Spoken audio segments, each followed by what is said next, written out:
رات کے 10 بجے ہیں۔ السلام علیکم، یہ ریڈیو پاکستان ہے۔ مجاہد خان سے خبریں سنیے۔ اہم خبروں کا خلاصہ۔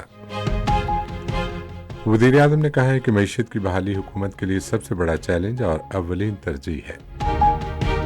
صدر نے پاکستان اور برطانیہ کے درمیان باہمی مفاد کے لیے تجارتی اور اقتصادی تعلقات کو مزید فروغ دینے کی ضرورت پر زور دیا ہے۔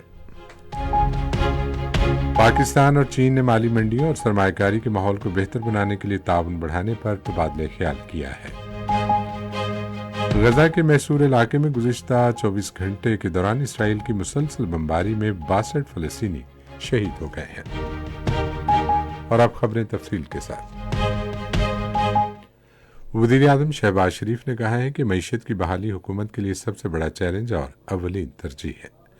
آج اسلام آباد میں آل پاکستان نیوز پیپر سوسائٹی کے وفد سے گفتگو کرتے ہوئے انہوں نے کہا محصولات جمع کرنے کے نظام کو جدید بنانے کے منصوبے پر کام جاری ہے۔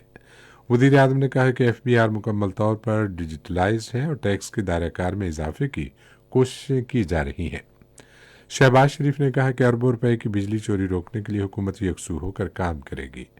وزیر اعظم نے کہا کہ سرکاری ملکیتی اداروں کی نجکاری، ادارہ جاتی اصلاحات، ملکی غیر ملکی سرمایہ کاری اور کفایت شعاری حکومت کی ترجیحات ہیں۔ وزیر اعظم شہباز شریف نے بجلی کی چوری اور اس کی سہولت کاری میں ملوث افسروں کے خلاف سخت انضباطی کارروائی کرنے کی ہدایت کی ہے۔ انہوں نے یہ ہدایات آج اسلام آباد میں بجلی چوری کو روکنے کے بارے میں ایک جائزہ اجلاس کی صدارت کرتے ہوئے دی۔ وزیر اعظم نے کہا کہ ملک کو اربوں ڈالرز کا نقصان پہنچانے والوں کو سزا دی جائے گی۔ انہوں نے کہا کہ ملک کی موجودہ اقتصادی صورتحال بجلی چوری جیسے مسائل کی متحمل نہیں ہو سکتی۔ انہوں نے بلوچستان میں ٹیوب ویلز شمسی توانائی پر منتقل کرنے کے حوالے سے مکمل منصوبہ پیش کرنے کی بھی ہدایت کی۔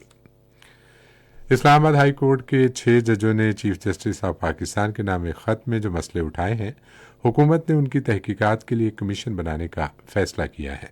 یہ بات وزیر قانون عاصم نذیر تارڑ نے ذرائع ابلاغ کے نمائندوں کو وزیر اعظم شہباز شریف کی چیف جسٹس آف پاکستان قاضی فائز عیسیٰ کے ساتھ آج اسلام آباد میں ملاقات کے بارے میں بریفنگ دیتے ہوئے بتائی۔ صدر آصف علی زرداری نے باہمی مفاد کے لیے پاکستان اور برطانیہ میں تجارتی اور معاشی تعلقات کے فروغ کی ضرورت پر زور دیا ہے۔ وہ پاکستان میں برطانوی ہائی کمشنر جین میریٹ سے گفتگو کر رہے تھے، جنہوں نے آج اسلام آباد میں ان سے ملاقات کی۔ صدر نے کہا کہ روزگار کے مواقع بڑھانے اور غربت میں کمی پر توجہ مرکوز کرتے ہوئے معاشی استحکام حکومت کی اولین ترجیحات میں شامل ہے۔ وزیر خزانہ محمد اورنگزیب نے آج پاکستان میں چائنا فائنینشیل فیوچرز ایکسچینج کے اعلیٰ نمائندے یو ہینگ اور پاکستان اسٹاک ایکسچینج کے ڈائریکٹر سے ملاقات کی۔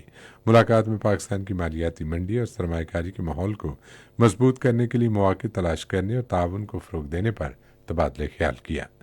ملاقات کے دوران وزیر خزانہ محمد اورنگزیب اور چینی نمائندے یو ہینگ نے پاکستان میں مالیاتی اداروں کو فروغ دینے کے لیے CFX اور پاکستان اسٹاک ایکسچینج کے درمیان اشتراک عمل کے امکانات سمیت مالیاتی منڈیوں کی ترقی کے مختلف پہلوؤں پر تفصیلی تبادلہ خیال کیا۔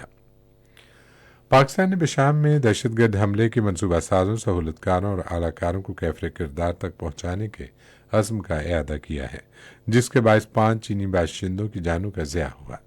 دفتر خارجہ کی ترجمان ممتاز زہرہ بلوچ نے آج اسلام آباد میں اپنی ہفتہ وار نیوز بریفنگ کے دوران کہا کہ یہ حملہ پاک چین دوستی کے دشمنوں کی کارستانی ہے۔ ایک سوال کے جواب میں ترجمان نے کہا کہ 2019 میں بھارت کی جانب سے مقبوضہ جموں کشمیر میں غیر قانونی اقدامات کے بعد پاک بھارت تجارتی تعلقات ختم ہو چکے ہیں۔ ممتاز زہرہ بلوچ نے اقوام متحدہ کی سلامتی کونسل کی قرارداد کے باوجود جاری اسرائیلی جارحیت پر تشویش کا اظہار کیا، جس میں فوری جنگ بندی کا مطالبہ کیا گیا تھا۔ گزشتہ 24 گھنٹوں کے دوران محصور غزہ میں اسرائیل کی وحشیانہ بمباری میں 62 فلسطینی شہید ہو گئے ہیں۔ غزہ کی وزارت صحت نے کہا ہے کہ اسرائیلی جارحیت میں 91 فلسطینی زخمی ہوئے۔ گزشتہ سال 7 اکتوبر سے غزہ پر اسرائیلی حملوں میں فلسطینی شہداء کی تعداد 32,500 سے تجاوز کر گئی ہے۔ اسی کے ساتھ خبریں ختم ہوئیں۔ مزید خبروں اور تجزیوں کے لیے آئیے ہماری ویب سائٹ پر، پتہ ہے radio.gov.pk، اور فیس بک کے link radio Pakistan news official پر براہ راست ویڈیو سٹریمنگ بھی ملاحظہ کیجیے۔